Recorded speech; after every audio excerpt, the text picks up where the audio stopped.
नमस्कार, आप देख रहे हैं राजधानी लाइव और आपके साथ मैं हूं निशा रौतेला। तो चलिए राजधानी लाइव की शुरुआत करते हैं राजधानी की इस बड़ी खबर के साथ। आम आदमी पार्टी की नेता आतिशी मारलेना ने भारतीय जनता पार्टी पर जमकर हमला बोला है। आतिशी ने कहा कि आज बीजेपी को भी पता है कि पूरे देश में उनकी फजीहत हो रही है और क्योंकि मनीष सिसोदिया के ठिकानों पर सीबीआई ने जो छापेमारी की है उसमें कुछ भी नहीं मिला है। वहीं बीजेपी सांसद प्रवेश वर्मा के केसीआर की बेटी के आरोपों पर आतिशी ने कहा कि अगर मैं कहूं कि प्रवेश वर्मा मंजिंदर सिरसा ने दिल्ली के ओबरॉय होटल में बैठकर अलग अलग कंपनियों से 10,000 करोड़ कैश लिया तो क्या कहेंगे? कम से कम अपने पिता की लिगेसी का तो ध्यान रखें। वहीं प्रवेश वर्मा के आरोपों पर आतिशी ने कहा कि उनका 1 महीने पुराना वाला स्क्रिप्ट तो फेल हो गया क्योंकि वो 8,000 करोड़ 11 करोड़ की बात करते थे, 144 करोड़ की बात करते थे, लेकिन सीबीआई के एफआईआर में 30 करोड़ भी मेंशन नहीं था। सिर्फ सूत्रों के हवाले से सीबीआई कह पाई कि 1 करोड़ रुपए एक बिजनेस ने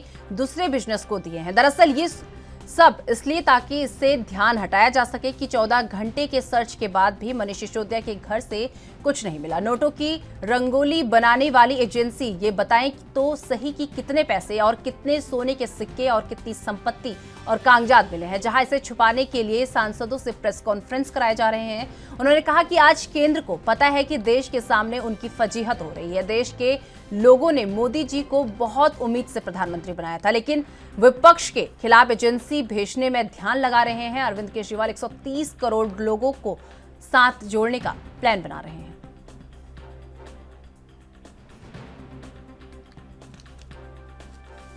तो आपको बता दें कि आम आदमी पार्टी की नेता आतिशी मारलेना ने भारतीय जनता पार्टी पर जमकर हमला बोला है। आतिशी ने कहा कि आज बीजेपी को भी पता है कि पूरे देश में उनकी फजीहत हो रही है क्योंकि मनीष सिसोदिया के ठिकानों पर सीबीआई ने जो छापेमारी की उसमें उनके हाथ कुछ भी नहीं लगा। वहीं बीजेपी सांसद प्रवेश वर्मा के केसीआर की बेटी के आरोप पर आतिशी ने कहा कि अगर मैं कहूं कि प्रवेश वर्मा मंजिंदर सिरसा ने दिल्ली के ओबरॉय होटल में बैठकर अलग अलग कंपनियों से 10,000 करोड़ कैश लिया तो क्या कहेंगे? और वहीं प्रवेश वर्मा के आरोपों पर आतिशी ने कहा कि उनका 1 महीने पुराना वाला स्क्रिप्ट तो फेल हो गया है क्योंकि वो 8,000 करोड़ 11 करोड़ की बात करते थे, 144 करोड़ की बात करते थे, लेकिन सीबीआई की एफआईआर में 30 करोड़ भी मेंशन नहीं था।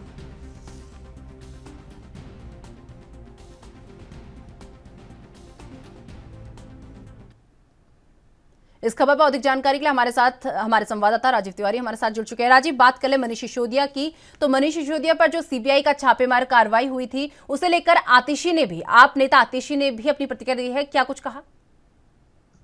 देखिए, बिल्कुल सही कहा आपने। यहाँ पर बात करें, लगातार आम आदमी पार्टी की तरफ से ये कहा जा रहा है कि जो सीबीआई की जो छापेमारी हुई है उसमें उनके हाथ में कुछ भी डॉक्यूमेंट्स नहीं लगे हैं। और यही चीज मनीष सिसोदिया ने भी कहा कि सीबीआई जब उनके घर आई थी तो एक एफआईआर लेके आई थी जिसके अंदर सिर्फ 1 करोड़ का लेन देन की बात की गई थी। मगर यहाँ पर बात करें भाजपा के बड़े नेताओं की, वो लगातार कहीं ना कहीं 500 करोड़ या फिर 5 करोड़ या फिर कहें 8,000 करोड़ या फिर कहें 144,000 करोड़ रुपए की बार बार कहा जा रहा है कि इतना बड़ा घोटाला किया गया है। मगर यहां पर जिस तरीके से सीबीआई की जो रिपोर्ट है उसके अंदर सिर्फ 1 करोड़ का लेन देन बताया गया है और वही उसी को लेकर सीबीआई ने रेड करी थी और जिसके अंदर कहीं ना कहीं जो कंप्यूटर था मनीष सिसोदिया का उसको जब्त कर लिया गया, लैपटॉप था उसको जब्त कर लिया गया, मनीष सिसोदिया का जो सरकारी मोबाइल था उसको जब्त कर लिया गया और कुछ डॉक्यूमेंट्स भी जब्त करे गए। मगर यहाँ पर जिस तरीके से आरोप प्रत्यारोप देखने को मिल रहा है, बार बार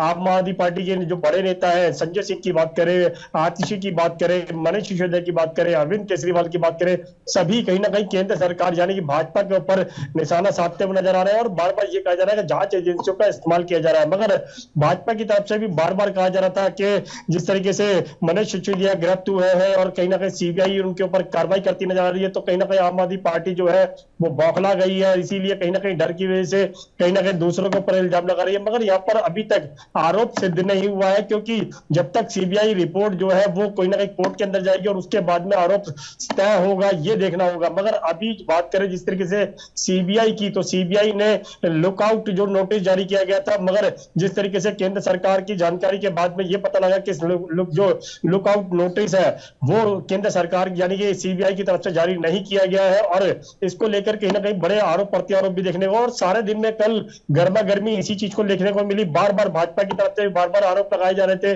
क्या आम आदमी पार्टी जो है भ्रष्ट है और इस तरीके से बड़े घोटाले किए गए हैं। मगर यहाँ पर मनीष सिसोदिया की बात करें तो उन्होंने भी स्पष्ट कहा कि जब उनके घर पर सीबीआई आई थी तो सिर्फ एफआईआर के अंदर सिर्फ उनके पास 1 करोड़ का लेन देन कहा गया था। यानी कि जो बड़े बड़े घोटाले के नाम लिए जा रहे थे 500 करोड़ या फिर 8,000 करोड़ या फिर कहे 144 करोड़, वो अभी तक स्पष्ट नहीं हो पाया कि इतने बड़े घोटाले का जिक्र बिल्कुल भी एफआईआर के अंदर नहीं है। मगर एफआईआर के अंदर 15 लोगों के नाम जरूर शामिल हुए हैं और जिसमें 2 शराब कंपनियां भी शामिल हैं। जी राजीव, वहीं अगर बात कांग्रेस की कर लें तो कांग्रेस भी कहीं ना कहीं बीजेपी की तरफ नजर आ रही है, क्योंकि कांग्रेस ने इस पूरे मामले में कहा कि आम आदमी पार्टी में भ्रष्टाचार की बू आम आदमी पार्टी से आ रही है।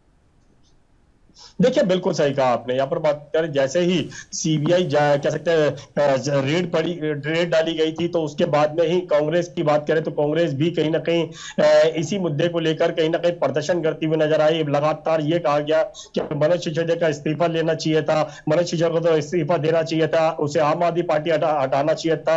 मगर यहाँ पर जिस तरीके से कांग्रेस की और भाजपा की एक सुर में सुर जो आवाज मिलती हुई नजर आई, क्योंकि भाजपा भी यही चाहती है कि मनोज सिसोदिया को हटाया जाए और उसके ऊपर जो कार्रवाई हो रही है उसको कहीं ना कहीं लेकर बड़े कदम उठाए जाए। मगर यही चीज कांग्रेस भी कहती हुई नजर आ रही है कि बार बार ये कहा जा रहा है कि मनीष सिसोदिया का इस्तीफा लेना चाहिए, मनीष सिसोदिया को हटा देना चाहिए। मगर अभी तक आरोप सिद्ध नहीं हुए हैं, सिर्फ एफआईआर लॉन्च हुई है यानी कि सीबीआई के द्वारा। मगर यहाँ पर जानकारी ये भी मिल पा रही है कि अब ईडी का भी रोल इसके अंदर निभाते हुए नजर आएंगे, यानी कि ईडी भी अपना कदम रखती हुई नजर आएगी। जी राजीव, वहीं बात कर लें जिस तरीके से आम आदमी पार्टी की अगर बात कर लें तो पहले सत्येंद्र जैन, उसके बाद मनीष सिसोदिया, अब सीबीआई की अगली रडार में कौन खड़ा हुआ है? देखिए बिल्कुल सही कहा। जब बात करें सत्येंद्र जैन की तो सत्येंद्र जैन को पूछताछ के लिए ईडी ने बुलाया था और उसके बाद में उन्हें गिरफ्तार कर लिया गया। तो अरविंद केजरीवाल की तरफ से और आम आदमी पार्टी की तरफ से बिल्कुल कहा गया था कि उनके सूत्रों के हवाले से जानकारी मिली है कि सत्येंद्र जैन की गिरफ्तारी के बाद में अब मनीष सिसोदिया की गिरफ्तारी हो सकती है।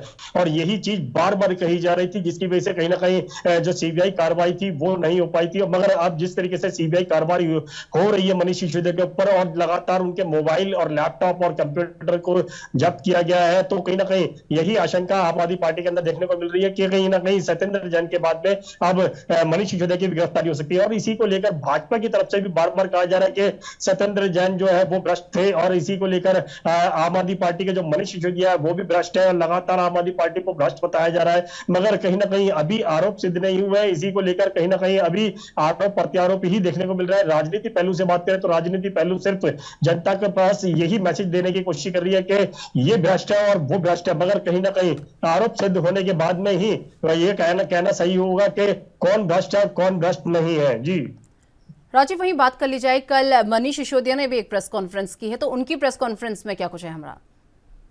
देखिए बिल्कुल सही कहा गया। यहाँ पर कल मनीष सिसोदिया ने भी प्रेस कॉन्फ्रेंस की, संजय सिंह जी ने भी प्रेस वार्ता की। मगर यहाँ पर बात करें मनीष सिसोदिया की तो मनीष सिसोदिया बार बार यही कह रहे हैं कि सीबीआई के पास ना तो इतने बड़े घोटाले का जिक्र है, यानी कि जितना कहा जा रहा था मनोज तिवारी के द्वारा के 8,000 करोड़ रुपए का घोटाला हुआ है। प्रवेश वर्मा की बात करें तो उन्होंने कहा था 11,000 करोड़ रुपए का घोटाला हुआ है। यहाँ पर उपराज्यपाल की बात करें उन्होंने कहा 144 करोड़ रुपए का घोटाला हुआ है। मगर जो सीबीआई रिपोर्ट के अंदर है वो सिर्फ 1 करोड़ का लेन देन बताया जा रहा है, यानी कि उस लेन देन की जानकारी जुटानी है कि ये 1 करोड़ रुपया किस तरीके से आया गया था, किससे लिया गया था, किसको दिया गया था, ये सारी जानकारी जुटानी है। मगर यहां बार बार कहीं ना कहीं सीबीआई के द्वारा कहीं ना कहीं आम आदमी पार्टी भी केंद्र सरकार को घेरने की कोशिश कर रही है कि सीबीआई का और ईडी का और कैसे इनकम टैक्स का इस्तेमाल किया जा रहा है और कहीं ना कहीं आम आदमी पार्टी की जो छवि है उसको कहीं ना कहीं बर्बाद करने की कोशिश या फिर कहें उसे बिगाड़ने की कोशिश की जा रही है। मगर आम आदमी पार्टी की तरफ से भी कहा जा रहा है कि हम 2024 का जो लक्ष्य है उसको हासिल करते हुए नजर आ रहे हैं और कहीं ना कहीं आम आदमी पार्टी का जो वजूद है वो बढ़ता हुआ नजर आ रहा है, जिसकी वजह से भाजपा के अंदर डर बैठा हुआ है, जिसकी वजह से कहीं ना कहीं जांच एजेंसियों का इस्तेमाल किया जा रहा है। जी चलिए, बहुत बहुत धन्यवाद राजीव हमारे साथ जुड़ने के लिए और ये तमाम जानकारी हमारे साथ साझा करने के लिए।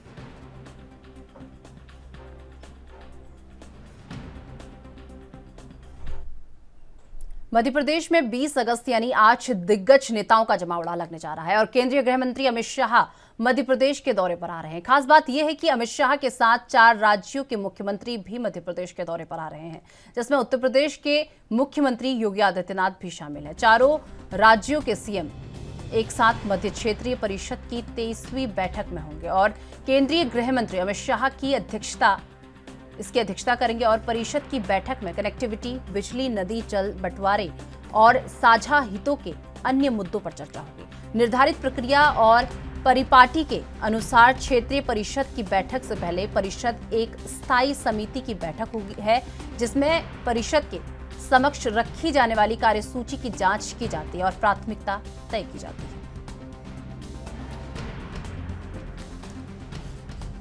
तो आपको बता दें कि मध्य प्रदेश में 22 अगस्त यानी आज दिग्गजों का जमावड़ा देखने को मिलेगा। केंद्रीय गृह मंत्री अमित शाह आज मध्य प्रदेश के दौरे पर है। खास बात यह है कि अमित शाह के साथ 4 राज्यों के मुख्यमंत्री भी मध्य प्रदेश के दौरे पर आ रहे हैं, जिसमें उत्तर प्रदेश के मुख्यमंत्री योगी आदित्यनाथ भी शामिल हैं। आपको बता दें कि 4 राज्यों के सीएम के साथ मध्य क्षेत्रीय परिषद की 23वीं बैठक ये होने वाली है और केंद्रीय गृह मंत्री अमित शाह इस बैठक की अध्यक्षता करेंगे। परिषद की बैठक में कनेक्टिविटी, बिजली, नदी जल बंटवारे और साझा हितों के अन्य मुद्दों पर चर्चा होगी।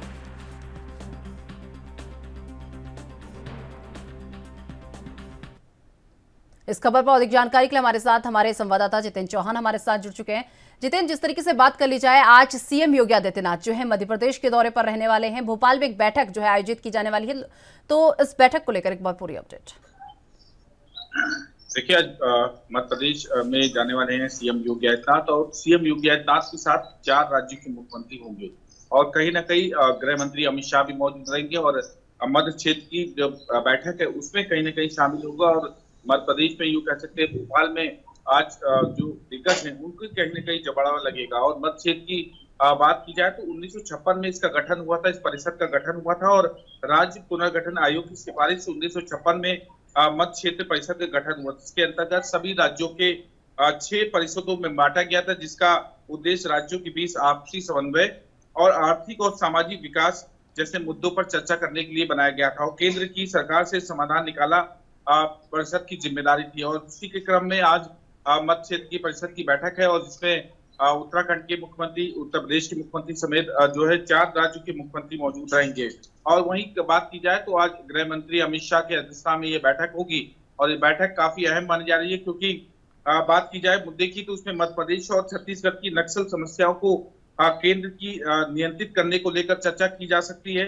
साथ ही साथ इसमें बढ़ते हुए साइबर अपराध पर चर्चा की जा सकती है और छत्तीसगढ़ में गठन के बाद लंबित मामले पर सुलझाने पर चर्चा की जा सकती है। साथ ही उत्तर प्रदेश में के संयुक्त केंद्र बेतवा जो लिंक है उनको परियोजनाओं को बुंदेलखंड से मिलाने वाले मुद्दों पर भी चर्चा की जा सकती है। ये मुद्दे हैं कहीं ना कहीं और काफी अहम बैठक मानी जा रही है। और साफ तौर पर कहा जा सकता है कि उत्तर प्रदेश के मुख्यमंत्री योगी आदित्यनाथ 4 राज्यों के मुख्यमंत्री इसमें मौजूद रहेंगे और अमित शाह जो कि वो उसकी बैठक की अध्यक्षता करेंगे। और सुरक्षा व्यवस्था की बात की जाए तो काफी सुरक्षा व्यवस्था के पुख्ता इंतजाम किए गए हैं और 20 से भी ज्यादा कंपनी लगाई गई हैं और क्योंकि सीआईएसएफ की जिम्मेदारी दी गई है और जिसके चलते सभी दिग्गज होंगे, सभी मुख्यमंत्री होंगे, मुख्यमंत्री होने के नाते और गृह मंत्री अमित शाह वो मौजूद रहेंगे, तो बड़ी सुरक्षा व्यवस्था के पुख्ता इंतजाम किए गए हैं।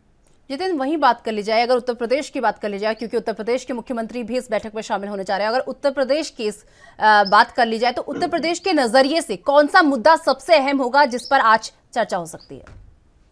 देखिए, केंद्र बेतवा परियोजना है उसको बुंदेलखंड से जोड़ने के लिए इस पर चर्चा की जा सकती है, क्योंकि उत्तर प्रदेश का अहम मुद्दा है और उस मुद्दे पर कहीं ना कहीं मुख्यमंत्री योगी आदित्यनाथ से चर्चा होगी। और कहीं ना कहीं जिस मध्य प्रदेश परिषद की जो बैठक है इसमें सभी आपसी समन्वय दूसरे राज्यों की सरकारों से मिलकर आपसी समन्वय करके कहीं ना कहीं उन परियोजनाओं को उनको पूरा करने का काम किया जाता है।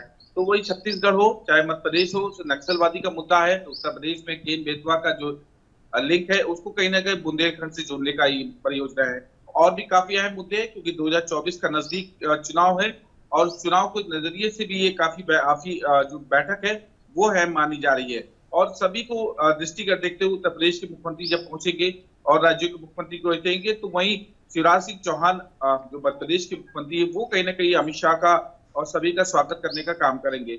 तो साफ जरूर कहा जा सकता है कि बड़ी जिम्मेदारी की तहत आज ये बैठक होगी, अमित शाह अध्यक्षता करेंगे इस बैठक की और सभी अपनी अपनी जो समस्याएं है, जिन राज्यों की समस्या है उसको कहीं ना कहीं चर्चा की कर उसको सॉल्व करने का काम किया जाएगा। जितेंद्र, वही बात कर ली जाए इस बैठक को लेकर, क्या सीएम योगी आदित्यनाथ का कोई रिएक्शन सामने आया हो? देखिए, बैठक को लेकर अभी कोई रिएक्शन नहीं है, क्योंकि ऊपर केंद्र नेतृत्व आ रहा है और पार्टी की जिम्मेदारी है, और जाहिर सी बात है कि इसको चलते हुए किसी प्रकार का कोई बयान नहीं आया है। कल आज मुख्यमंत्री योगी आदित्यनाथ मध्य प्रदेश पहुंचेंगे। मध्य प्रदेश में जो बैठक है उसमें शामिल होंगे, और बैठक में जो अहम मुद्दे बताए गए उन मुद्दों पर चर्चा की जाएगी। जितिन, वही बात कर ली जाए, जिस तरीके से आपने बताया कि 4 राज्यों के सीएम यहां पर इस बैठक में मौजूद रहेंगे, वहीं केंद्रीय गृह मंत्री अमित शाह की अध्यक्षता में पूरी बैठक होगी। क्या इसके अलावा कोई केंद्रीय मंत्री और भी इस बैठक में पहुंच सकता है? देखिए, जिम्मेदार अफसर भी मौजूद रह सकते हैं, और कहीं ना कहीं इस बैठक को काफी महत्वपूर्ण माना जा रहा है। और इसके अलावा 4 राज्यों के मुख्यमंत्री के अलावा कोई भी नहीं होगा, और इसमें जिम्मेदार जो अधिकारी है उससे कहीं ना कहीं साथ में जरूर मौजूद रह सकते हैं, और काफी अहम बैठक मानी जा रही है, क्योंकि सभी राज्यों की जो समस्याएं हैं वो समस्याओं पर चर्चा की जाएगी। चाहे वो छत्तीसगढ़ की, मध्य प्रदेश की नक्सलवाद की समस्या हो, साइबर अपराध की समस्या हो, चाहे वो केन बेतवा लिंक से बुंदेलखंड की जोड़ने की समस्या हो, तो उस पर कहीं ना कहीं चर्चा की जा सकती है। और ये मुद्दे हैं जो बताया जा रहा है कि ये बैठक में शामिल हो सकते हैं, और कहीं ना कहीं इसके अलावा भी और भी मुद्दे उस पर भी चर्चा की जा सकती है। 4 राज्यों के मुख्यमंत्री हैं, 4 राज्यों के मुख्यमंत्री को होने के नाते भोपाल पुलिस की काफी जिम्मेदारियां बढ़ जाती हैं। सुरक्षा एजेंसियां अलर्ट पे है, क्योंकि तमाम जो दिग्गज हैं वो आज भोपाल आ रहे हैं, तो उसी के देखते हुए सुरक्षा व्यवस्था के पुख्ता इंतजाम किए गए हैं। और मुख्यमंत्री योगी आदित्यनाथ के साथ तमाम जो मुख्यमंत्री होंगे दूसरे राज्यों की, वो उनकी सुरक्षा व्यवस्था के इंतजाम के लेकर, और अफसर भी वहां पर मुख्यमंत्रियों के साथ, अमित शाह जी के साथ, वो कहीं ना कहीं बैठक में शामिल हो सकते हैं।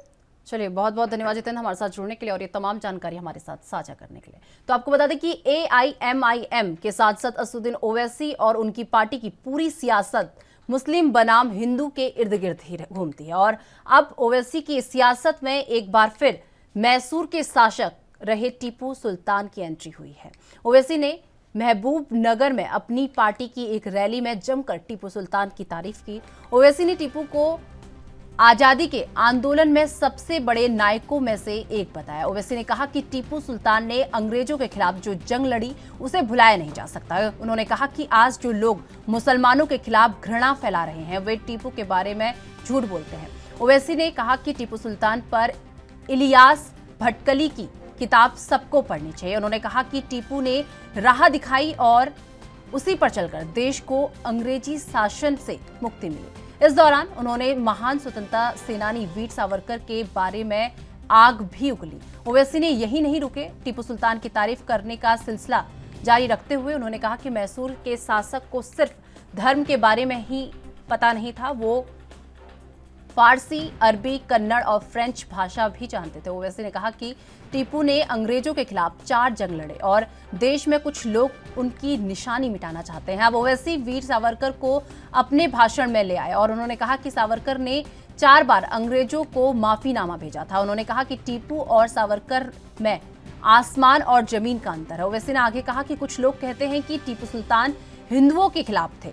हम बताना चाहते हैं कि टीपू तो अंग्रेजों के साथ मिल गए, निजाम और मराठा के अलावा कर्नाटक के नवाब के खिलाफ भी थे।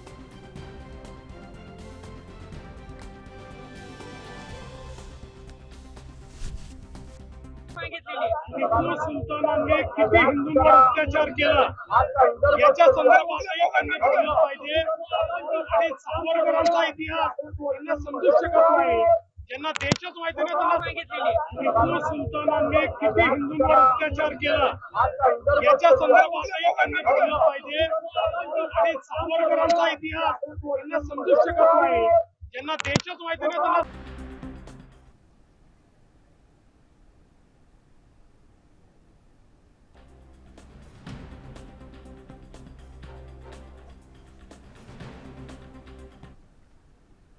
तो इस खबर पर अधिक जानकारी के लिए हमारे संवाददाता सत्य प्रकाश सोनी हमारे साथ जुड़ चुके हैं। सत्य प्रकाश, जिस तरीके से बात कर ले, ओवैसी की सियासत में एक बार फिर से टीपू सुल्तान की एंट्री हो गई है। उन्होंने एक रैली में टीपू सुल्तान की जमकर तारीफ की है। बिल्कुल निशा जी, देखिए AIMMI के सांसद असदुद्दीन ओवैसी लगातार इसी तरह के बयानों के बारे में जाने जाते हैं, और खासकर जब भी कोई मुद्दा आता है तो हिंदू मुद्दा को जरूर करते हैं। ऐसे में एक बार फिर से उन्होंने एक अपने मंच के द्वारा ये साझा किया कि टीपू सुल्तान एक महान नायक थे जिन्होंने आजादी में बहुत बड़ी भूमिका निभाई। खासकर आजादी में नायक के रूप में टीपू सुल्तान निकल कर आए थे। और वहीं दूसरी तरफ वीर सावरकर के बारे में उन्होंने बताया कि वीर सावरकर का नाम जो है जबरन तमाम लोग जो है हिंदू समुदाय के लोग जो है उनका नाम लेते हैं, जबकि असली नायक जो है टीपू सुल्तान है। ऐसे में टीपू सुल्तान ही एक ऐसे शख्स है जिन्होंने अंग्रेजों को पछाड़ने में काफी अहम भूमिका निभाई। इतिहास में भी टीपू सुल्तान और झांसी की रानी का नाम का जिक्र है, लेकिन कुछ नेता जो है उन्हें भुलाने की कोशिश करते हैं, उन्हें मिटाने की कोशिश करते हैं, लेकिन हम ऐसा होने नहीं देंगे। इस तरह का बयान उन्होंने दिया है।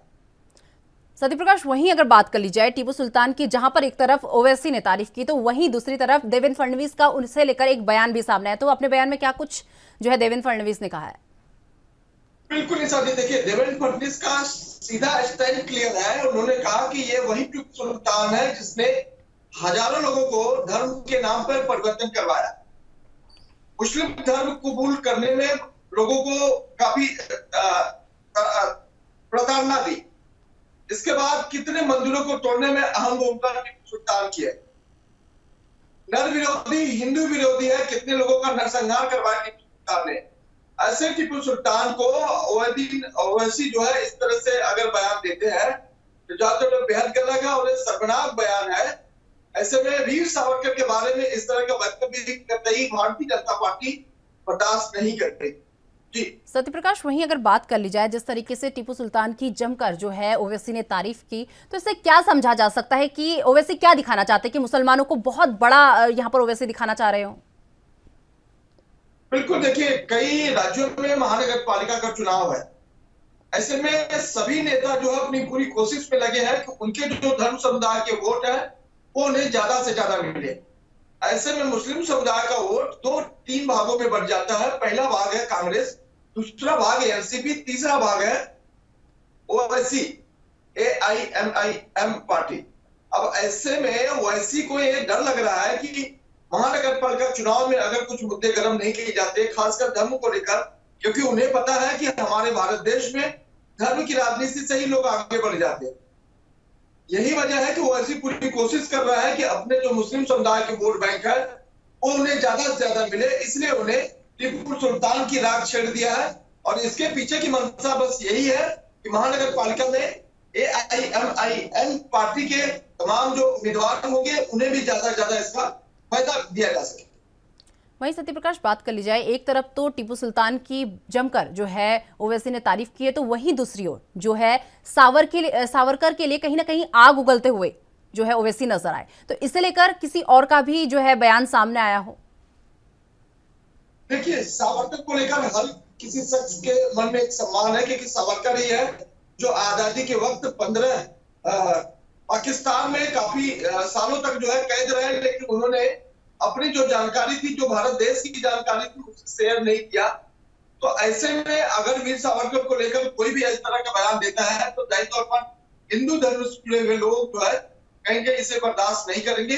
जो भी हिंदू धर्म की या हिंदू की राजनीति करते हैं, चाहे पार्टी कोई भी हो, वह जो है कहेंगे वो ऐसी की इस बयान का खंडन करेंगे। लेकिन टीपू सुल्तान को लेकर जिस तरह से बयानबाजी उन्होंने किया है उसका विरोध करेंगे, क्योंकि टीपू सुल्तान ने कितने लोगों का नरसंहार करवाया, इंसानों के ऊपर जो है तलवारबाजी करवाई, इसके अलावा मंदिरों को तोड़ा गया, जबरन धर्म परिवर्तन कराया गया, कई महिलाओं को उठा के लेके गए। इस तरह का जो उसका इतिहास रहा है, तो इस इतिहास के पीछे की मंशा यही है कि कहीं न कहीं राजनीतिक जो है रोटियां सेकने के लिए इस तरह से लोगों का नाम और बखान किया जा रहा है। चलिए, बहुत बहुत धन्यवाद सत्यप्रकाश जुड़ने के लिए और ये तमाम जानकारी हमारे साथ साझा करने के लिए। तो आपको बता दें कि पंजाब विजिलेंस द्वारा प्रदेश के कांग्रेस नेताओं के खिलाफ शुरू किए गए अभियान को लेकर कांग्रेसी नेता आर पार की लड़ाई के मूड में नजर आ रहे हैं। आपको बता दें कि पंजाब कांग्रेस के नेता 22 अगस्त यानी आज सुबह 11 बजे कार्यकारी प्रधान भारत भूषण आशु समेत पूरी कांग्रेस विजिलेंस दफ्तर जाएंगे और पंजाब कांग्रेस प्रधान अमरिंदर सिंह राजा वडिंग ने कहा कि विजिलेंस वाले दफ्तर में ही रहें और हथकड़ियां तैयार रखें। पंजाब विजिलेंस द्वारा प्रदेश के कांग्रेस नेताओं के खिलाफ शुरू किए गए अभियान को लेकर कांग्रेसी नेता आर पार की लड़ाई के मूड में नजर आ रहे हैं। पंजाब कांग्रेस के अध्यक्ष अमरिंदर सिंह राजा वडिंग और विपक्ष के नेता प्रताप सिंह बाजवा ने विजिलेंस को धमकाते हुए कहा कि विजिलेंस वालों किसी गलतफहमी में मत रहना, बात सुन लो, अगर ज्यादती करोगे तो समझ लेना कि बारी आपकी भी आएगी। उन्होंने कहा कि विजिलेंस वाले ये ना समझे कि सरकार बदलने तक सेवा मुक्त हो जाएंगे, क्योंकि सीबीआई के शिकंजे में कई पूर्व अधिकारी भी हैं। वडिंग ने भी चुनौती देने के अंदाज में कहा कि सरकारें बदलती रहती है, कभी सरकार आपकी होती है और कभी बाप की होती है। धक्केशाही करोगे तो हम मर नहीं जाएंगे।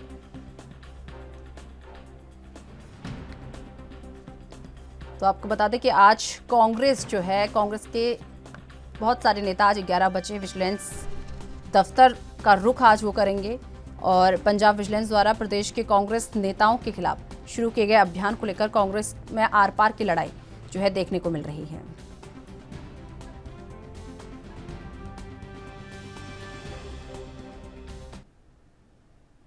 इस खबर पर अधिक जानकारी के लिए हमारे साथ चंडीगढ़ से हमारे संवाददाता अमित कुमार हमारे साथ जुड़ चुके हैं। अमित, जिस तरीके से बात कर ली जाए, अगर पंजाब की बात कर ली जाए, पंजाब कांग्रेस की बात कर ली जाए, तो आज सुबह 11 बजे पंजाब कांग्रेस के जो नेता हैं वो आज विजिलेंस दफ्तर जाएंगे, तो एक बार इसे लेकर पूरी अपडेट।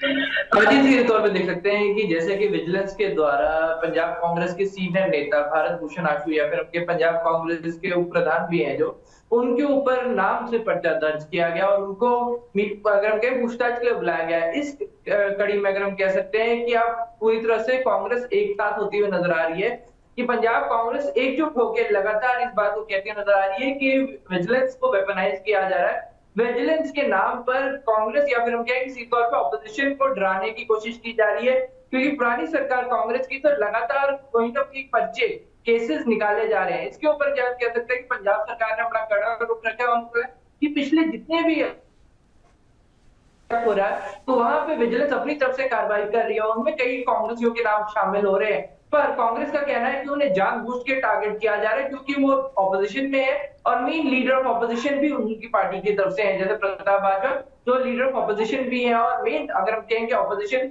कांग्रेस को मिली है। तो इन सब चीजों को देखते हुए लगातार उनका कहना है कि कांग्रेस को टारगेट किया जा रहा है। तो आज पंजाब विजिलेंस दफ्तर के आगे अगर हम कह सकते हैं सभी पंजाब कांग्रेस की लीडरशिप जाकर आज प्रदर्शन करने वाली है 11 बजे, क्योंकि भारत भूषण आशु का नाम जहां पे विजिलेंस ने एफआईआर में बकायदा नाम से दर्ज किया है, तो उसके बाद हम कह सकते हैं कि बाकी सभी कांग्रेस मिलकर अब विजिलेंस के आगे जाके धरना देंगे। 11 बजे की कॉल है, 11 बजे उन्होंने विजिलेंस के आगे धरना देना और ये बात बिल्कुल सख्त कह दी है कि अगर विजिलेंस किसी एक कांग्रेस को अरेस्ट करने की सोच रही है तो बाकी सभी को अरेस्ट करने के लिए उन्हें तैयार रहना होगा। इसमें उनके साथ अगर हम कहें कि जहां पंजाब कांग्रेस के अध्यक्ष अमरिंदर सिंह राजा वड़िंग होंगे, तो वही leader of opposition Pratap Bajwa और उसके अलावा पंजाब कांग्रेस की सभी सीनियर लीडरशिप भी उनके साथ जाएगी आज। जी अमित, जिस तरीके से विजिलेंस और कांग्रेस की अगर बात की जाए तो आर पार की लड़ाई इन दोनों के बीच देखने को मिल रही है और जिस तरीके से आज वो दफ्तर भी जाने वाले हैं कांग्रेस के लोग, तो एक धरना प्रदर्शन भी यहाँ पर दिया जाने वाला है। तो ये धरना प्रदर्शन कितने बड़े स्तर पर देखने को मिल सकता है?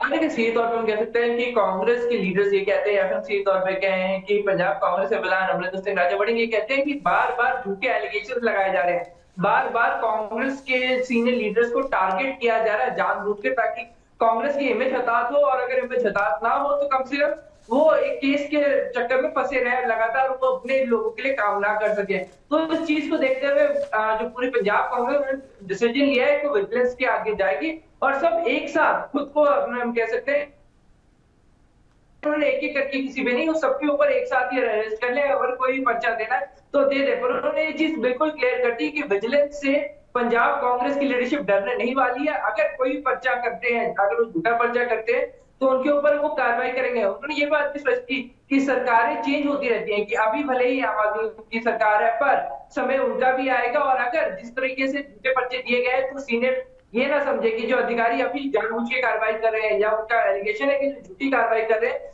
तो जब अगर उनकी सरकार आएगी तो उनके ऊपर भी प्रॉपर कार्रवाई की जाएगी। और इसका ये मतलब नहीं कि उसका भले वो रिटायर भी हो चुके हैं, पर कई उन्होंने ये भी इनडायरेक्टली दिखा दिया कि भले रिटायर भी हो जाओ पर रिटायर के जो अधिकारी उनके ऊपर भी कार्रवाई होती है। तो ये चीज कहीं ना कहीं कह के एक तरह से विजिलेंस को ऊपर प्रेशर पाने की कोशिश करते हुए नजर आ रहे थे अमरिंदर सिंह राजा वड़िंग। जी वहीं अगर राजा वड़िंग की बात कर ली जाए, जिस तरीके से अभी आपने कहा, और राजा वड़िंग की अगर बात कर ली जाए तो अमित, यहाँ पर कहीं ना कहीं राजा वड़िंग आम आदमी पार्टी को भी घेरते हुए नजर आए, क्योंकि उन्होंने कहा कि कभी आपकी सरकार होती है तो कभी बाप की सरकार होती है।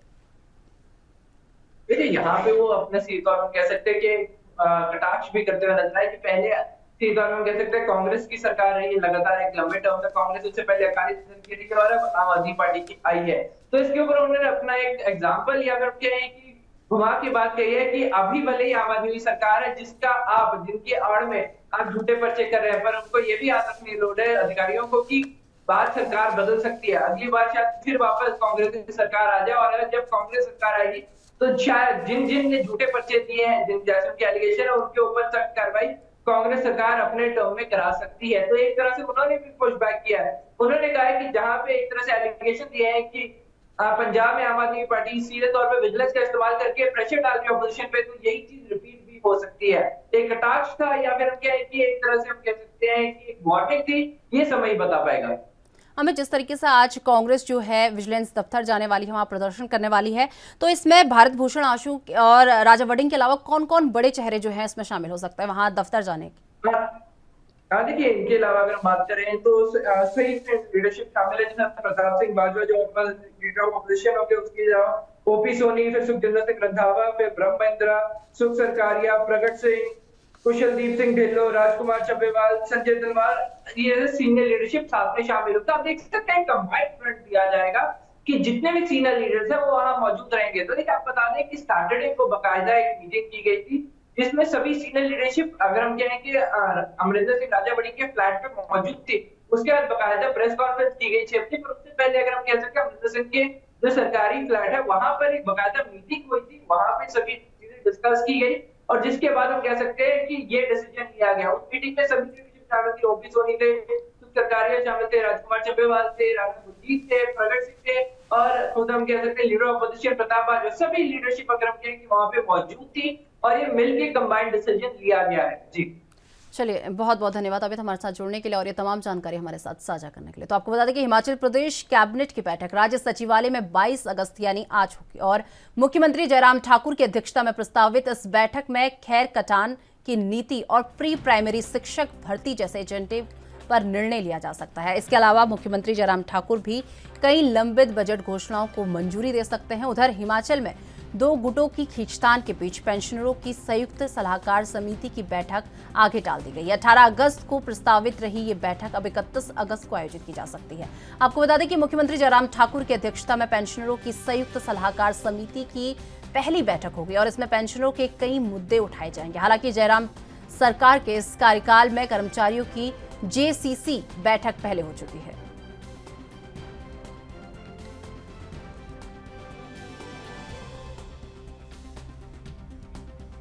तो आपको बता दें कि आज हिमाचल कैबिनेट की बैठक जो है होने वाली है और कई घोषणाओं को इसमें मंजूरी भी मिल सकती है। इसी के साथ आपको बता दें, अगर पेंशनरों की बात की जाए तो उनके मुद्दे को लेकर पहले 18 अगस्त को एक बैठक होनी थी, लेकिन अब उस तिथि को वो तिथि टाल दी गई थी, जिसके बाद अब ये 31 अगस्त को ये बैठक आयोजित की गई जाएगी और जिसमें कि तमाम पेंशनरों से लेकर तमाम मुद्दे इस बैठक में उठाए जाएंगे।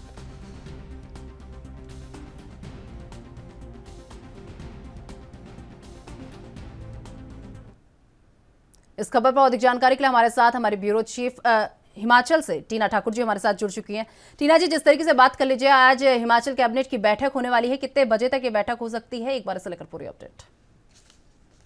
जी देखिए, आज जो है राज्य सचिवालय में ये बैठक होनी है कैबिनेट की और ये आपको बताएं कि दोपहर 2 बजे के बाद आयोजित की जाएगी, क्योंकि उससे पहले जो मुख्यमंत्री जयराम ठाकुर है वो जो मंडी जाएंगे गौहर के, जहां काशिंग में एक ही परिवार के 8 लोगों की पहाड़ी के नीचे दबने से दुखद मृत्यु हो गई थी। पहले वहां जाएंगे वो, उसके बाद शिमला लौटेंगे और उसके बाद यहाँ पे जो कैबिनेट की बैठक होगी।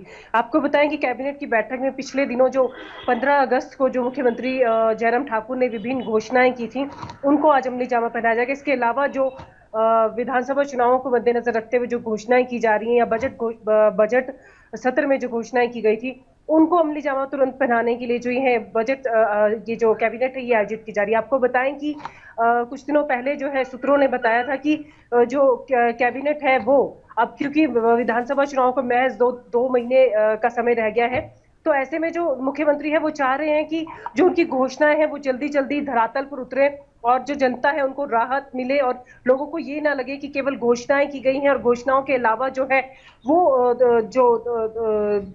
जो गंभीरता है वो नहीं है सरकार में। तो ऐसे में जो है जो अब जो कैबिनेट होगी वो हर 10 या 15 दिनों के बाद आयोजित की जाएगी। पूरे मंत्रिमंडल को यहाँ आना होगा और जो मुख्यमंत्री की घोषणाएं हैं, जिस तरह से आप देखेंगे कि मुख्यमंत्री ने घोषणाएं की थी कि डिपुओं में जो खाद्य तेल मिलेगा उसकी जो तेल की कीमतें उसमें कमी उन्होंने की थी, नर्सरी टीचर ट्रेनिंग की पॉलिसी बनाने के लिए कहा था और पंचायत चौकीदार जो 12 साल की जो अपनी सेवा कार्यकाल पूरा कर चुके हैं उनको जो है दैनिक वेतन भोगी बनाने के अलावा जो राज्य के कर्मचारी हैं और पेंशनर हैं उनको जो बकाया एरियर का भुगतान के निर्णय है उनको जो है आज जो है वो आज जो कैबिनेट में है उसको अमली जामा पहनाया जा सकता है। तो इस तरह आप देखेंगे मुख्यमंत्री जो जयराम ठाकुर जो घोषणाएं कर रहे हैं अलग अलग स्थानों में जाके, चाहे वो स्कूलों को अपग्रेड करना है, चाहे स्वास्थ्य संस्थान खोलने हैं, तो ऐसे में वो तुरंत जो है आकर जो है कैबिनेट में भी ये कोशिश कर रहे हैं कि कैबिनेट में भी उन घोषणाओं को जो है अमली जामा तुरंत पहनाया जा सके, ताकि जो जनता है उनको कहीं ये ना लगे कि सिर्फ ये चुनावी वर्ष है इसलिए घोषणा हो रही, क्योंकि विपक्ष पहले इस तरह हमलावर है।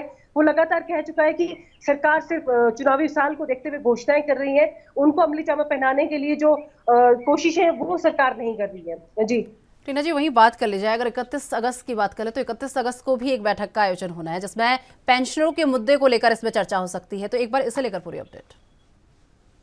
जी बिल्कुल, जो ये पहले जो बैठक थी 18 अगस्त को होनी थी, क्योंकि हिमाचल में जो है पेंशनरों के भी 2 गुट है, तो ऐसे में जो है पेंशनरों की जो विभिन्न मुद्दे थे उनको लेकर दोनों ही गट जो है मुख्यमंत्री से मिल चुके हैं। ऐसे माना जा रहा है कि जो भाजपा को समर्थन देने वाला ग्रुप है उसके साथ जो बैठक है, क्योंकि दोनों ही जो ग्रुप है वो दावा कर चुके हैं कि जो अधिकतर पेंशनर्स है, अगर आपको जानकारी दें हिमाचल में 1,91,000 पेंशनर्स है, तो ऐसे में जो दोनों ग्रुप है वो दोनों दावा कर रहे हैं कि हमारे साथ ज्यादा पेंशनर्स जुड़े हैं और हमारे साथ हिमाचल के जो अधिकतर पेंशन जुड़े। ऐसे में मुख्यमंत्री जयराम ठाकुर जो है 18 अगस्त को उन्होंने एक बैठक बुलाई थी, हालांकि वो जो खींचतान दोनों गुटों में हुई तो उसको देखकर वो बैठक टाल दी गई थी। अब जो है वो 31 अगस्त को ये बैठक आयोजित होगी और इसमें जो है पेंशनरों के कई मुद्दे हैं जो उठाए जाएंगे, क्योंकि पेंशनर भी सरकार को एक चेतावनी दे चुके हैं कि अगर उनकी मांगे जल्द नहीं मानी गई, एरियर का भुगतान जल्द नहीं किया गया, तो वो ऐसे में जो है सरकार के खिलाफ जा सकते हैं विधानसभा चुनाव में। और जो पेंशनर्स हैं वो 1,91,000 की तादाद उनकी है, लेकिन उनके साथ परिवार जुड़े हैं, तो ऐसे में पेंशनर भी एक चेतावनी सरकार को दे चुके हैं। इसे गंभीरता से सरकार ले रही है और इसीलिए जो है 31 अगस्त को जो है ये जो बैठक है वो आयोजित की जाएगी।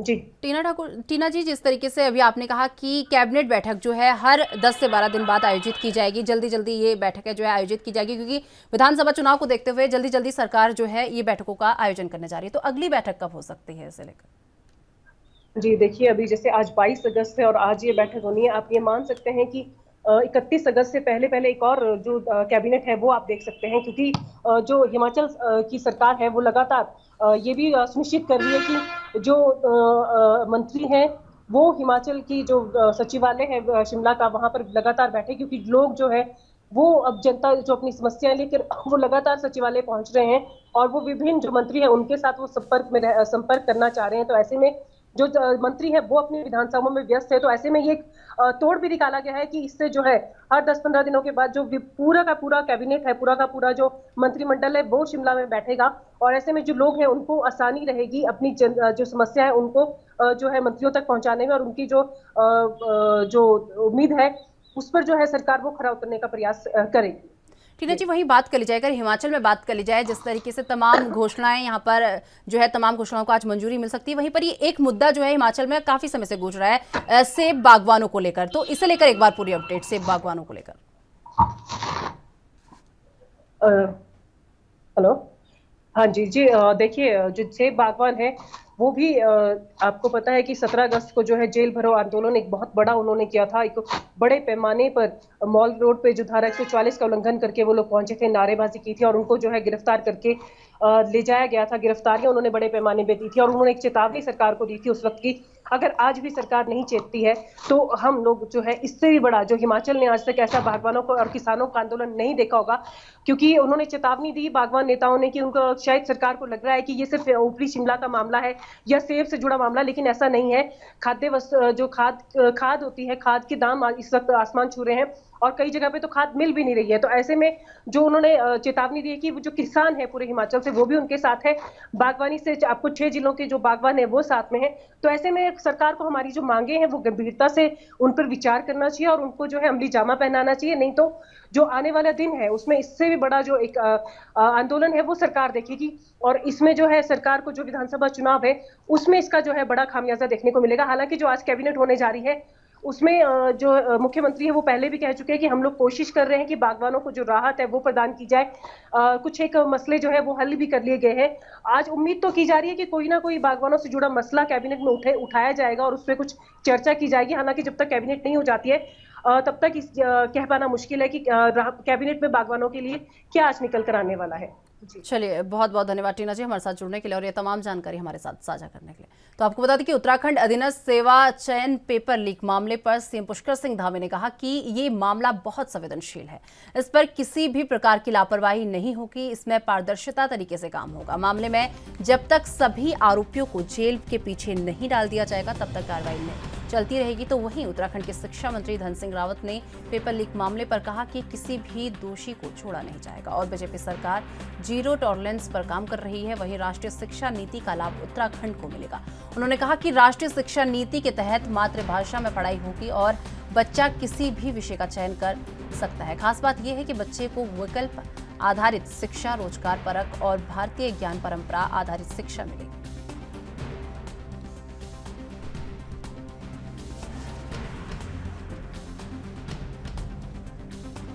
इसमें लगातार जांच जारी है और जब तक अंतिम व्यक्ति जो इसमें इन्वॉल्व है उसको पकड़ा नहीं जाएगा तब तक ये जांच चलती रहेगी और भी अगर कोई जांच करनी पड़ेगी तो हम इसमें लगातार जांच जारी है और जब तक अंतिम व्यक्ति जो इसमें इन्वॉल्व है उसको पकड़ा नहीं जाएगा तब तक ये जांच चलती रहेगी और भी अगर कोई जांच करनी पड़ेगी तो हम सर पेपर पहले भी कहा, आज भी कह रहा हूँ कि हमारी सरकार जीरो टॉलरेंस पे काम कर रही है और मैं कह सकता हूँ कि कोई भी दोषी बख्शा नहीं जाएगा।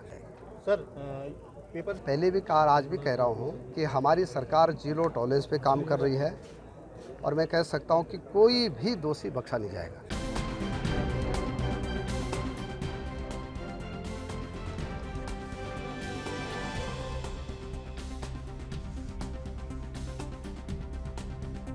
तो जिस तरीके से पेपर लीक मामले को उत्तराखंड में जो पेपर लीक मामला जो है सामने आया था उसके बाद उत्तराखंड की सियासत कहीं ना कहीं गर्माती हुई नजर आई। वहीं पर विपक्ष भी राज्य सरकार पर हमलावर होते हुए नजर आया। इसी पर सीएम पुष्कर सिंह धामी ने कहा कि किसी भी अपराधी को बख्शा नहीं जाएगा और इसी के साथ इसमें शिक्षा मंत्री ने भी कहा कि किसी अपराधी को इसमें बख्शा नहीं जाएगा।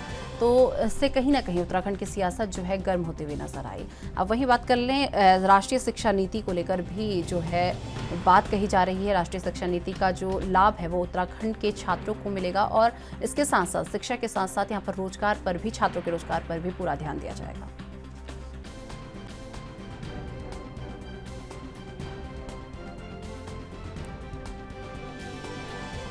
तो आपको बता दें कि पेपर लीक मामले को लेकर जिस तरीके से उत्तराखंड में राजनीति गर्म होती हुई नजर आ रही है तो उस पर लगातार राज्य सरकार यह आश्वासन दिला रही है कि किसी भी दोषी को नहीं छोड़ेंगे। पूरी पारदर्शिता के साथ इसकी जांच होगी, इस पूरे मामले की जांच होगी। तो ये तमाम तरह की प्रक्रियाएं जो हैं राज्य सरकार द्वारा सामने आ रही हैं और विपक्ष लगातार इसमें हमलावर है और सीबीआई जांच की मांग कर रहा है।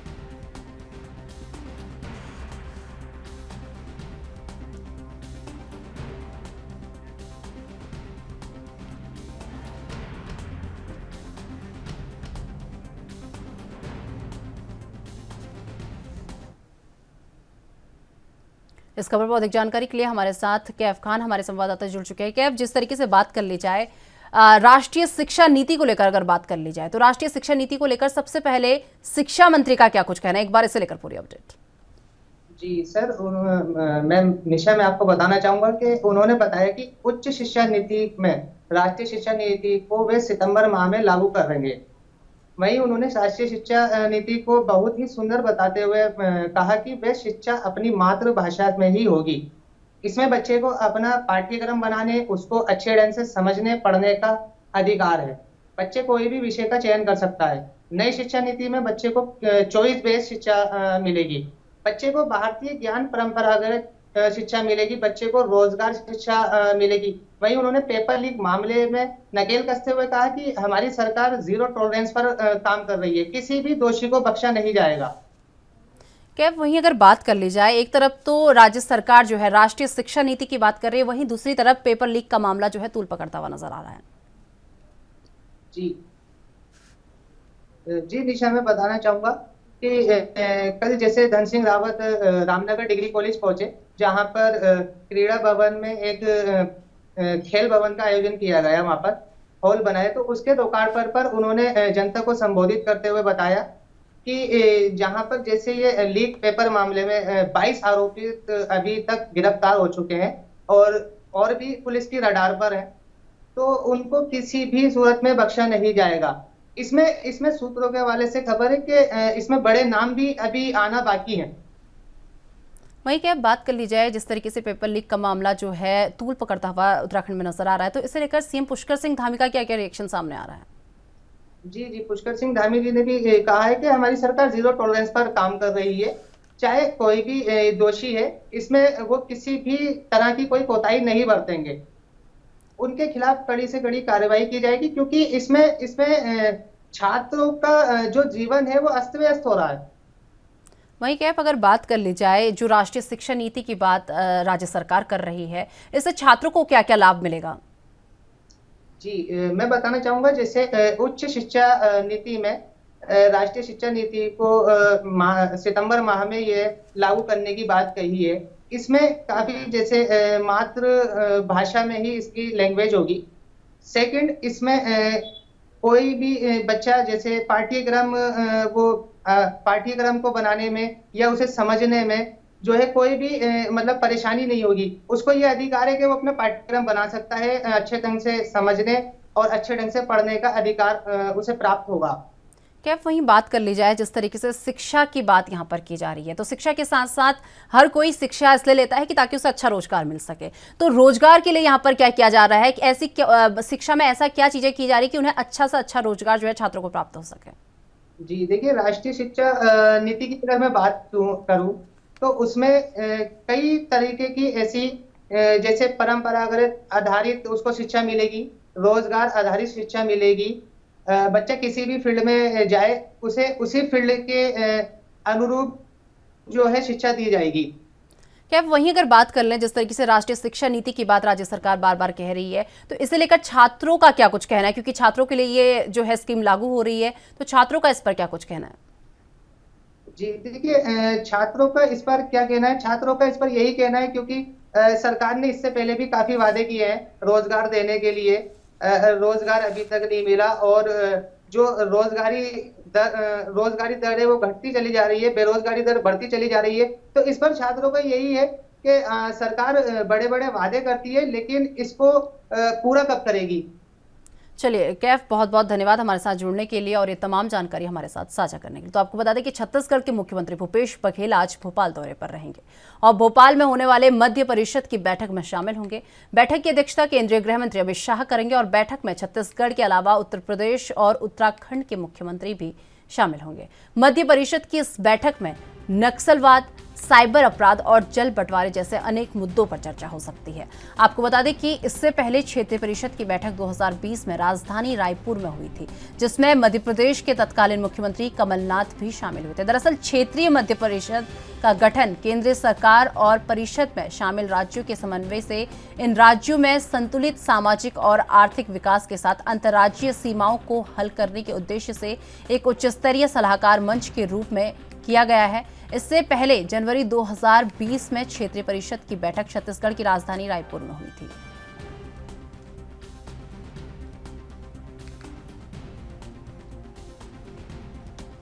तो आपको बता दें कि आज सीएम भूपेश बघेल जो है भोपाल जाने वाले हैं। आज मध्य प्रदेश के दौरे पर सीएम भूपेश बघेल रहने वाले हैं और सीएम भूपेश बघेल के अलावा बाकी 2 राज्यों के मुख्यमंत्री भी इस बैठक में पहुंचने वाले हैं। आपको बता दें कि उत्तराखंड और उत्तर प्रदेश के मुख्यमंत्री भी इस बैठक में पहुंचने वाले हैं और इस बैठक में तमाम मुद्दों को लेकर जो है चर्चा की जाएगी और इस बैठक की अध्यक्षता केंद्रीय गृह मंत्री अमित शाह द्वारा की जाएगी।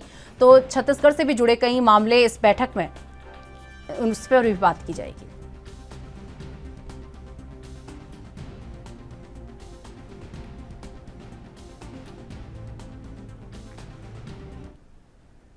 इस खबर पर अधिक जानकारी के लिए हमारे साथ हमारे ब्यूरो चीफ छत्तीसगढ़ से स्वाति कौशिक जी हमारे साथ जुड़ चुके हैं। स्वाति जी, जिस तरीके से बात कर ली जाए, आज सीएम भूपेश बघेल जो है मध्य प्रदेश के दौरे पर रहने वाले हैं, मध्य परिषद जो है बैठक है वहां पर, उस पर शामिल होने वाले हैं, तो इसे लेकर एक बार पूरी अपडेट। देखिए, ये हर साल होने वाली एक प्रक्रिया है, पर पिछले अगर आखिरी बार की बात करें तो 2020 में ये जो बैठक है ये हुई थी। मध्य भारत के 4 जो मुख्य प्रदेश हैं, मध्य प्रदेश, छत्तीसगढ़, उड़ीसा और उत्तर प्रदेश, इन चारों स्टेट्स की बैठक जो है इसमें होती है। तो इसमें बहुत सारे जो चारों प्रदेश जो है वो आपस में बॉर्डर शेयर करते हैं, तो उसको लेकर जो भी चर्चाएं हैं वो होती है। तो इसी कार्यक्रम में ये बैठक जो है वो रखी गई है। मुख्यमंत्री सीएम भूपेश बघेल यहाँ से रवाना हो चुके हैं निकलने के लिए। तो बता दें कि इसमें कुछ अहम जो मुद्दे हैं वो आ सकते हैं। अहम मुद्दों की जब बात करें तो इसमें जो चारों प्रदेश है इसके बॉर्डर शेयर करने की वजह से जो सिक्योरिटी रीजंस होते हैं, जो पुलिसिंग होती है, उसकी बात हो गई। वहीं अगर उड़ीसा से बात करें तो उड़ीसा और छत्तीसगढ़ में लंबे समय से महानदी वाला एक विवाद हो सकता है। संभावनाएं जताई जा रही है कि इस विषय को भी एक बार उठा सकते हैं। हालांकि जो विषय है महानदी परियोजना का, ये सुप्रीम कोर्ट में चल रहा है, लेकिन इसके बाद भी कुछ संभावनाएं बन रही है कि इसको वहाँ उठाया जा सकता है, क्योंकि केंद्र सरकार के हस्तक्षेप की बहुत आवश्यकता जो है इस विषय पे पड़ गई है। तो वहीं पर नक्सलवाद जो है उस पर चर्चाएं होंगी, क्योंकि कुछ जो एमपी सीधी का जो बॉर्डर है यहाँ पर कुछ नक्सल एक्टिविटीज हमेशा देखी जाती रही है, तो उस विषय पर चर्चा होगी। तो वही बात करें पुलिसिंग की, तो साइबर सेल को लेकर जो है चर्चा होनी है। और दूसरा ये अगर इससे और अगर हम बात करें तो बॉर्डर से जो तस्करियां होती रहती हैं, आए दिन हम खबर में पढ़ते हैं कि उड़ीसा बॉर्डर से गांजे की तस्करी हो रही है या पशुओं की तस्करी हो रही है। तो इन सारी चीजों को देखते हुए आज महत्वपूर्ण ये बैठक रहने वाली है। जी स्वाति जी, इस बैठक से पहले सीएम भूपेश बघेल की कोई प्रतिक्रिया सामने आई हो? जी देखिए, अभी बैठक के ठीक पहले तो सीएम साहब रवाना हुई, लेकिन अभी कुछ ऐसी प्रतिक्रिया निकल कर सामने आ नहीं पाई है इसमें। हालांकि मंशा ये बिल्कुल जाहिर की जा रही है कि बैठक में शामिल होंगे तो प्रदेश की कई चीजें हैं, कई बातें जो हैं वो इसमें अहम रूप से सामने आएंगी। जी स्वाति जी, वही बात कर ले जाए तो छत्तीसगढ़ में अगर मेन मुद्दे की बात कर ली जाए तो नक्सलवाद हमेशा से एक प्रमुखता इसे कह सकते हैं, तो इसे लेकर क्या क्या बातें जो है सीएम बघेल जो है बैठक में रख सकते हैं? देखिए, बिल्कुल ये जो समस्या है छत्तीसगढ़ की लंबे समय से बनी हुई है, और लंबे समय से बने होने के कारण कुछ जो है नक्सली वो एमपी, सीडी और महाराष्ट्र, ये तीनों जगह, और कुछ जो है वो तेलंगाना, ये जो 4 राज्यों में राज्य के बॉर्डर में वो इधर उधर होते रहते हैं, जिसकी वजह से उन पर कार्रवाई जो है वो थोड़ी सी मुश्किल हो जाती है, टफ हो जाती है। तो इन सारी चीजों को लेकर बिल्कुल वो बात करेंगे। तो वही बात करें तो इसमें केंद्रीय मंत्री जो अमित शाह है वो शामिल हो रहे हैं। तो साइबर अपराधों को लेकर भी बहुत बात की जाएगी। नक्सल प्रभावित क्षेत्र में तैनात जो केंद्रीय अर्धसैनिक बलों पर होने वाले प्रतिपूर्ति जो है उसकी चर्चा यहाँ पर की जाएगी, क्योंकि एक बड़ा नंबर ऑफ अमाउंट है जो यहाँ पर खर्च होता है, तो उसको लेकर बात होगी। कुछ बातें जो है वो सामान्य प्रशासन विभाग के अधिकारियों से जब हमने चर्चा की थी तब उसमें भी ये निकल कर आया था कि ये विषय जो है वो निराकरण की बहुत आवश्यकता है। नक्सल जो परेशानियां जो प्रदेश में बनी हुई है उसको देखते हुए कुछ बातें जो है महत्वपूर्ण निकल के आने वाली है। जी स्वाति जी, वही बात कर ली जाए, अगर बैठक को लेकर बात कर ली जाए तो ये बैठक कितने बजे से शुरू हो सकती है और कितने घंटे तक ये बैठक चल सकती है? देखिए, चूंकि अगर हम प्रदेश में सीएम की वापसी की बात करें तो लगभग 3:30-4 बजे तक के वापसी के बाद सीएम साहब की जा रही है। तो संभावना ये जताई जा रही है कि इसके पहले ये बैठक जो है वो भोपाल में शुरू होकर खत्म हो जाएगी। जी वहीं अगर सुरक्षा व्यवस्थाओं को लेकर बात की जाए तो सुरक्षा के क्या क्या इंतजाम किए जा रहे हैं, क्योंकि जिस तरीके से बघेल आज मध्य प्रदेश के दौरे पर रहने वाले हैं, तो सुरक्षा को लेकर क्या क्या इंतजाम है? जी बिल्कुल, भूपेश बघेल मध्य प्रदेश के दौरे पर हैं। चारों प्रदेश के जो सीएम है वो वहाँ पर रहेंगे। इसके अलावा खुद गृह बहुत टाइट होनी ही है। कुछ रास्ते डाइवर्शन की बात जो है भोपाल से निकल कर आ रही थी, रूट को कुछ डाइवर्ट किया गया है। रात 1 बजे जो है अमित शाह वहाँ पहुंचे हैं। रात 1 बजे पहुंचने के बाद आज सुबह उनको मीटिंग लेनी है, कुछ पार्टीगत मीटिंग में भी वो रहेंगे, ऐसा कुछ खबर वहाँ से आ रहा था। लेकिन अभी तक की जो स्थिति में अगर अमित शाह की बात करें तो गृह मंत्री जो है वो इस प्रॉपर मीटिंग में उपस्थिति उनकी फिक्स है, बाकी कार्यक्रम जो है वो अनिश्चित है। जी चलिए, बहुत बहुत धन्यवाद स्वाति जी हमारे साथ जुड़ने के लिए और ये तमाम जानकारी हमारे साथ साझा करने के लिए।